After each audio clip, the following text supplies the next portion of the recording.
আসসালামু আলাইকুম রহমতুল্লাহ। সবাই কেমন আছেন? এগুলা কিছু কাছের টুকরা। একটা ক্যানভাসের ব্যাকগ্রাউন্ড ব্ল্যাক করে আমি এখানে আল্লাহ লিখে নিয়েছি।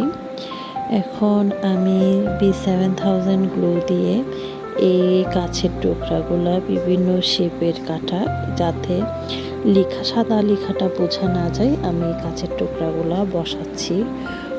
বসানোর পরে দেখি আমি যেরকম চিন্তা করেছি সেরকম সুন্দর হয় কিনা।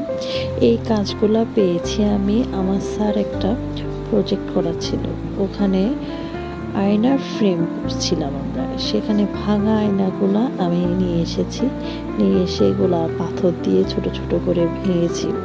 এগুলা একটু রিস্কের কাজ, একটু সাবধানতার সাথে করতে হয়। দেখি আমি যেটা চিন্তা করছি সেটা হয় কিনা। হ্যাঁ, ফাইনালি আমার কাজটা কমপ্লিট হয়েছে। আমি যেটা আশা করেছি সেরকমই সুন্দর হয়েছে, মাশাআল্লাহ। আপনারাও বলবেন এই কাজটা কেমন হয়েছে, আপনাদের কেমন লেগেছে। এখানে কি আরেকটু কাজ বাড়ানোর দরকার ছিল? না, এতটুকুই সুন্দর লাগছে।